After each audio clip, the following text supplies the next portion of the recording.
Hello and welcome to Citizens Live with me, Mansi Paresh Kumar. The election fever has caught on in the country and we're trying to bring you as many candidates as possible to talk about the issues that plague our city. This guest that we have today is a surprise package. He was a dark horse nobody was expecting. His candidature shocked the front runner, in her own words. His political hyperbole, has ruffled a few feathers. But where does he stand on issues? Let's chat with Tejasvi Surya. Thank you for your time, Tejasvi. Thank you. Tejasvi, you run a center called Center for Entrepreneurial Excellence. You're one of the co-founders. Recently, when Rahul Gandhi was in Bangalore and was interacting with entrepreneurs, he spoke about abolishing the angel tax, which has been a pretty problematic thing for the entrepreneurs. Where do you stand on it?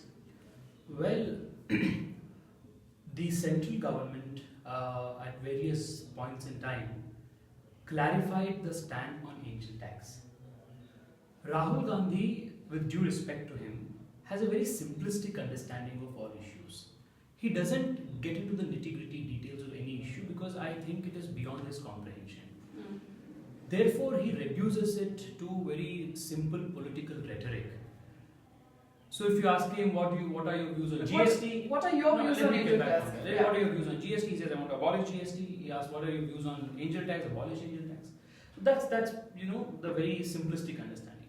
With respect to angel tax, the central government issued multiple circulars stating that the angel tax will not be taxed as income tax, and that matter has already been laid to rest. Okay. When I have worked with a few companies who had raised these concerns, and I'm a lawyer by profession, so we had also wanted to challenge this in the High Court.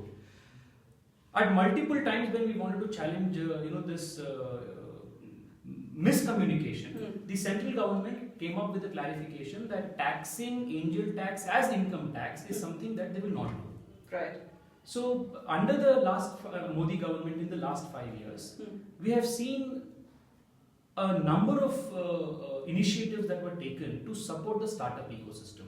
Whether it was the 100 crore startup fund, whether it was not bringing companies with revenues of less than 40 lakhs under the GST, whether 1% GST for turnover of about a crore companies.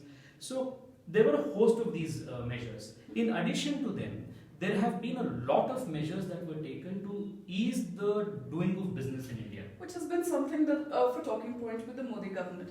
But let's look at it very simplistically, the way Rahul Gandhi has said, abolish it. But that's not what you stand for. You're saying it needs to be eased out but not abolished. Am I right in understanding it like that? Yes. Is that where you're coming from?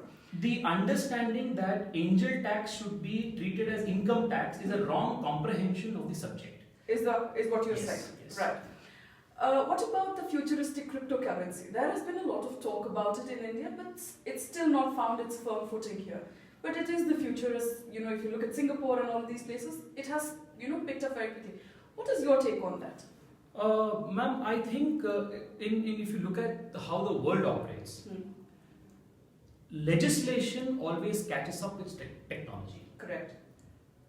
But that's something that the BJP has always been very proud of, that they are very quickly adapting to technology. Here, why have you lagged behind? No, let me come to that. So now the question is about how quick we adapt to new inventions and new phenomena of technology. The question here, however, was when the specific relation to cryptocurrencies, the RBI regulations are very rigid in many ways. Right. And changing the RBI legislations and the regulations needs a lot of political effort to bring in a lot of consensus.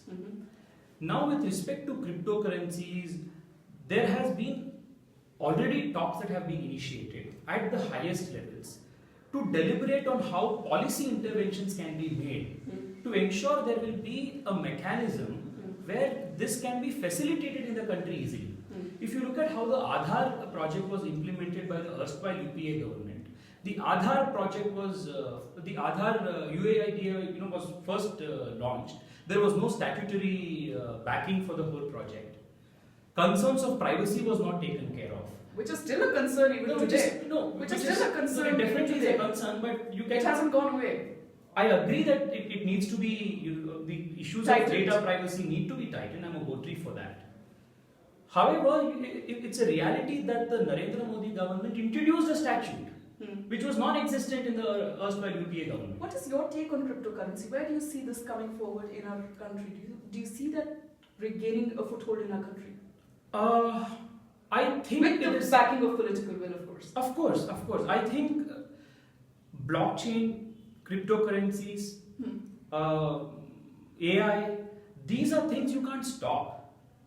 And as legislators, I think we need to develop the understanding of how these things work. Right. We need to debate these things extensively.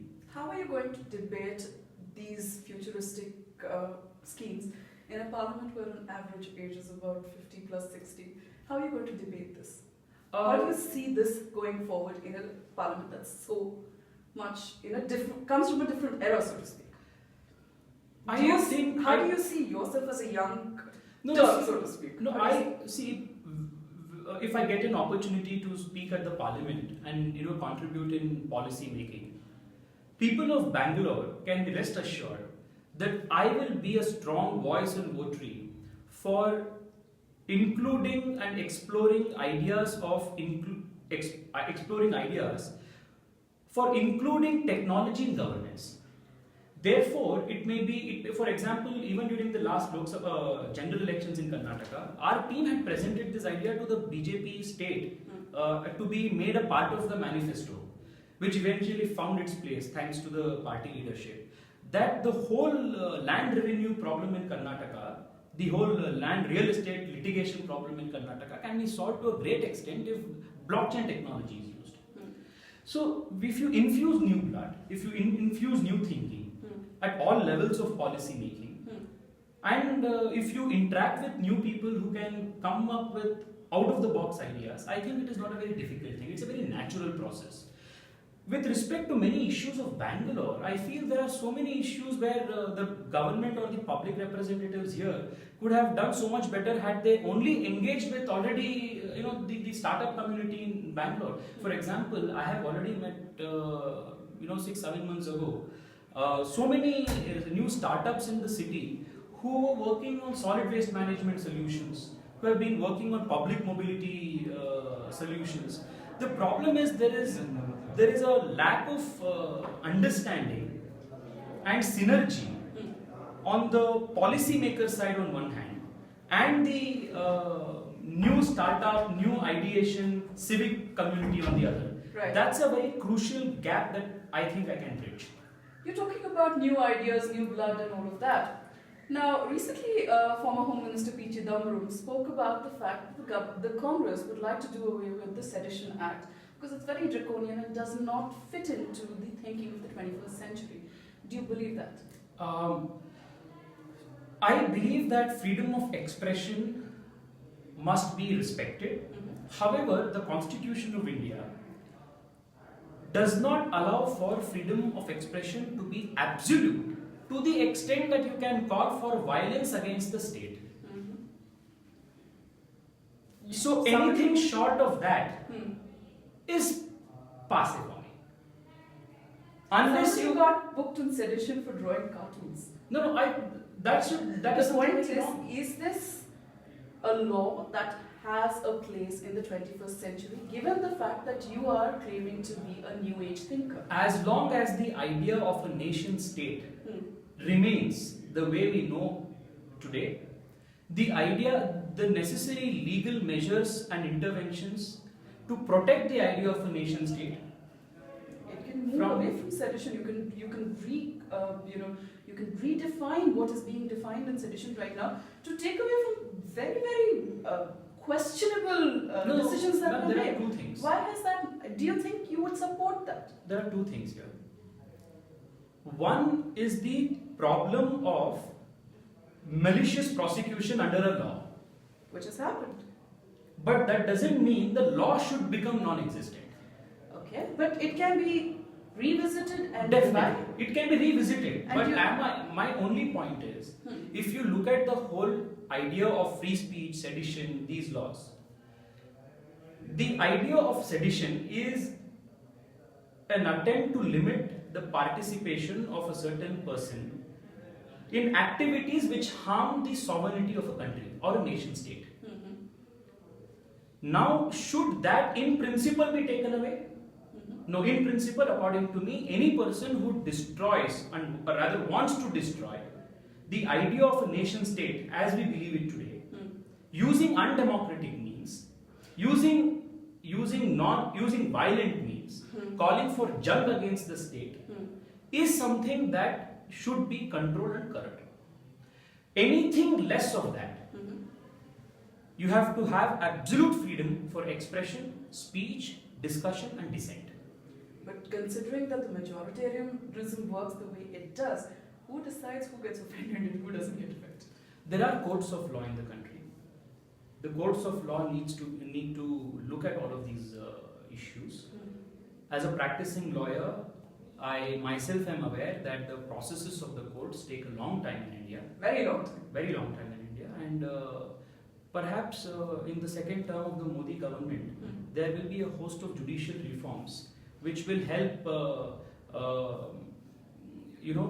ensuring speedier delivery of justice at all levels, which will take care of issues of malicious prosecution in a quick span of time. Given that you have a background in law, are there any private bills that you're looking to introduce should you get into the parliament this? Of course, I'm one of the things that I have communicated to the party leadership after they asked me to be their candidate is that I am not going to be one more number in the elected MPs for the party.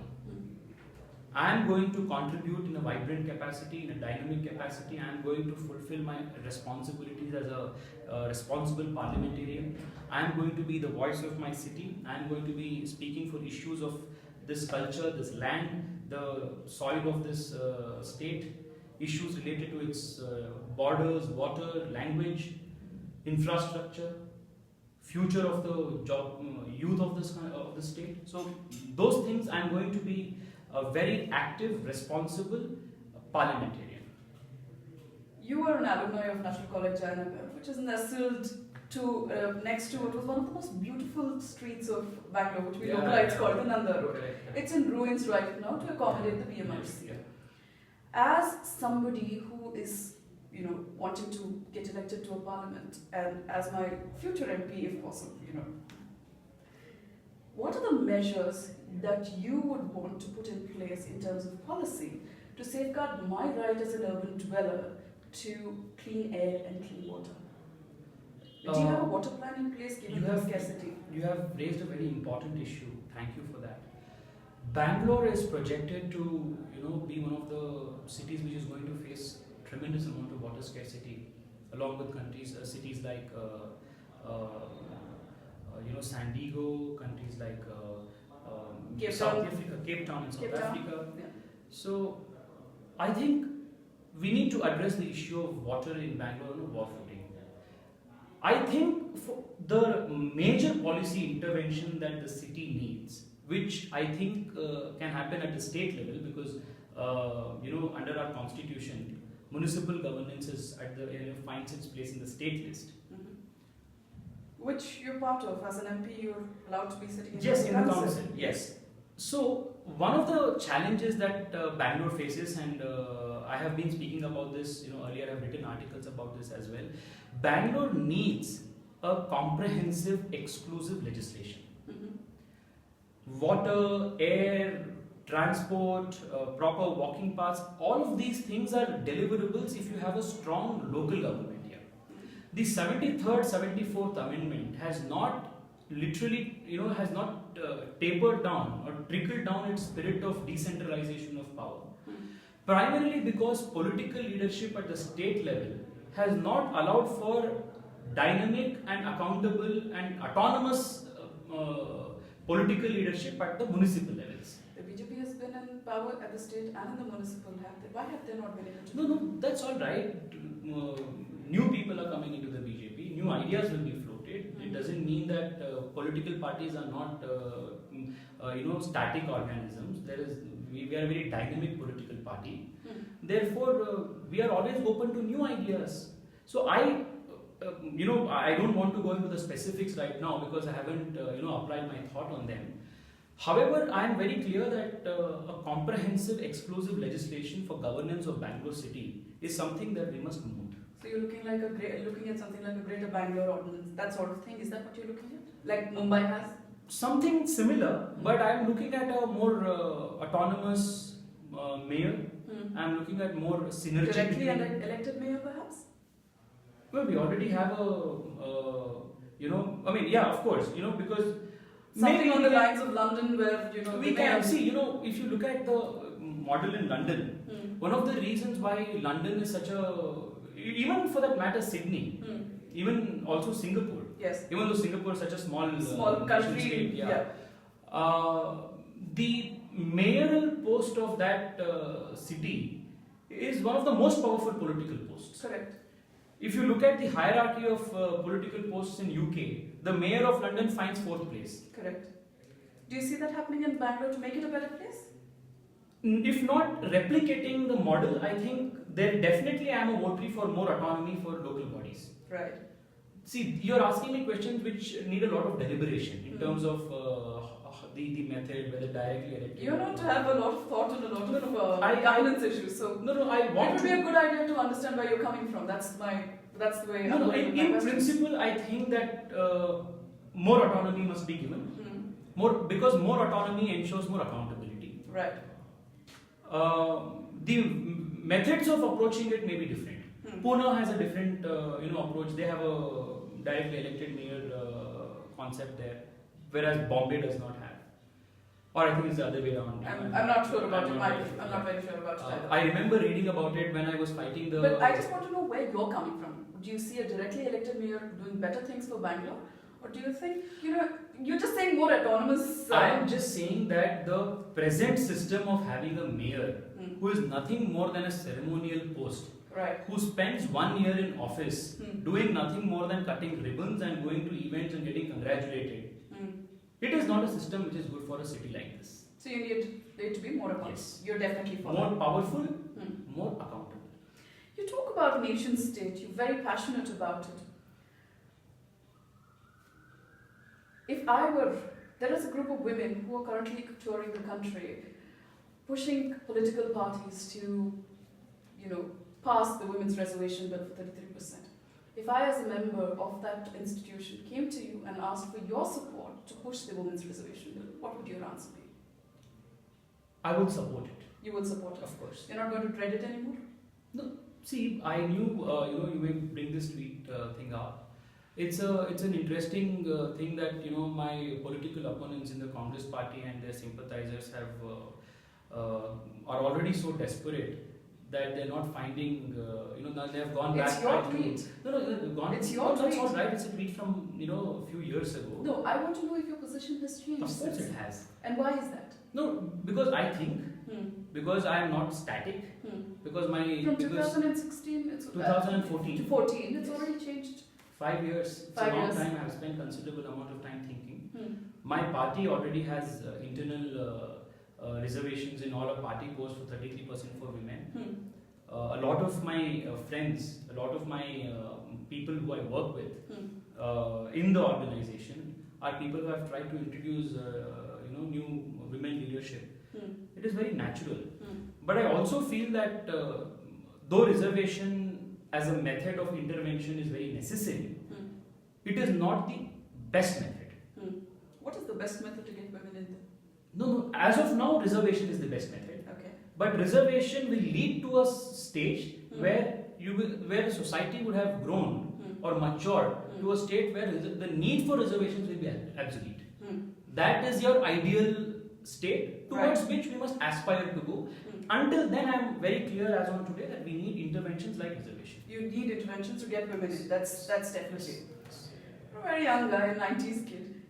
Remember there was a TV series that came about where Shekhar Suman hosted a TV series called Movers and Shakers. Yeah. Remember? He used to make fun of every political leader. Yeah. Do you think we'll ever go back to a time where an artist can go on television, make fun of a national leader and not get raped on hot coats?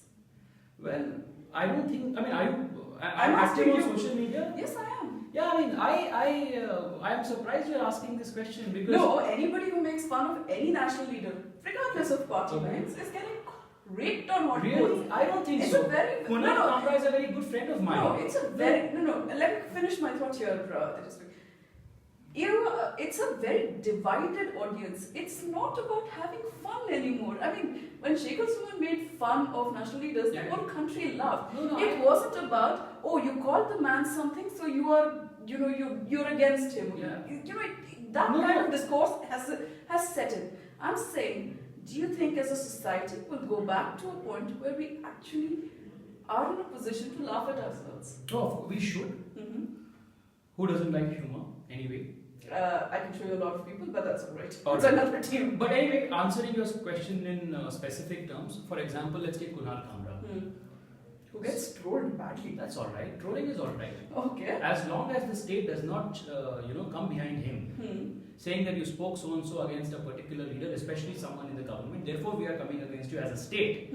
Someone is trolling is all right. If Kunal Kamra's comedy can be, trolling someone else, then if that is freedom of expression, then a troll's right to call it down is also freedom of expression, and that is something that must be respected. Right. The only thing that must be avoided, and something that as a vigilant society we must guard ourselves against, is state action against an individual who speaks against a particular leader, more so when that leader is in government. Like somebody who made a cartoon against a cartoon and got jammed with sedition. Yeah, Mamata Banerjee's, right? Yeah, very true. So that is very wrong. So especially with going back to the example of Kunal Kamra, we are people who belong to two different ends of the ideological spectrum, but we are very good friends individually, but personally. He was one of the first persons to wish me, on my candidature, and there was a video of mine that was doing, rounds, and he said, Which video was this? the one video where I had said, if you hate Modi, you are anti-India. So he said, this is all over on my family groups. All my uncles and aunties are tweeting. And then I said, all your videos and on YouTube, people of my age are tweeting. So I said, I want your audience, you want my audience. So, we are, I think as a young society, which is open to more humor and which takes things lightly. Okay. I think at least our generation is quite open about these things. And yeah, I think there should be a time when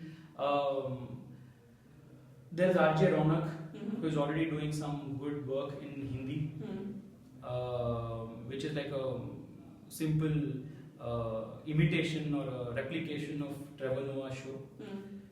We need more such things. We need more Stephen Colbert's. We need more Trevor Noah's in India. You think there is space for Stephen Colbert kind of shows in India right now? No, I mean, of course. You don't think it's going to be too much to handle in the current scenario that we are in? Not at all. I personally believe, I personally am a very strong votary for great freedom of expression and thought. For But every also, dissent. protecting the right of those people who get offended by what was being said. Of course. Yes. See, but getting offended is right. like a natural pastime today. Yeah? Right. Oh, of course. Because our sensitivity, everybody gets offended, for everything. Which is why I asked the question. No, do you that think is we'll all right. ever go back to No, a that is point all where right. we'll actually Freedom of expression, in my opinion, includes the right to offend. As long as I do not call for arms, as long as I don't call for violence, everything else is fine. You cannot, because the whole yardstick of measuring freedom of expression and putting limitations on it and fetters on it based on sensitivity of another individual is very sporadic and subjective. It's not an objective method of doing it. I may be overly sensitive to something, you may be very less sensitive. It's a very unscientific, very irrational method of dealing with it. Therefore, I personally am a very big votary of freedom of expression as much as possible, and it includes humor, it includes wit. We need to be a more happy society. Okay, so there you have it. Tejasvi is saying he has a lot of ideas for what is the future. He's got ideas for Bangalore, he's got ideas for the startup community, got a lot of ideas for the nation state itself. A small intervention, can I? Sure. To all the people who have joined us, there's one thing that I want to request all of you. I'm all of 28 today. I have tried reading as much as I can, have learned as much as I can with interacting with people, because I honestly believe that this country deserves better political leadership. And in the last 5 years, I'm extremely proud to say that my Prime Minister has definitely given a very proud and a very efficient, a tectonic shift in the kind of political leadership that we have gotten used to seeing in the past. And I want to promise all of you that in the coming days, if I get your support and I am blessed with an opportunity to enter the August Parliament, I will make every single attempt to learn more, to understand issues better, to discuss with all of you, to understand the issues at their grassroots levels, because unless we have such deep understanding of issues which comes from deep deliberation, deep study, I don't think we will be able to contribute in a very positive and efficient manner.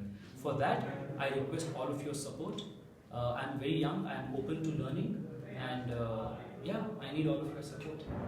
With that pitch, Tejasvi Surya, thank you so much for your time. It's always a pleasure to talk to people who are young and have new ideas.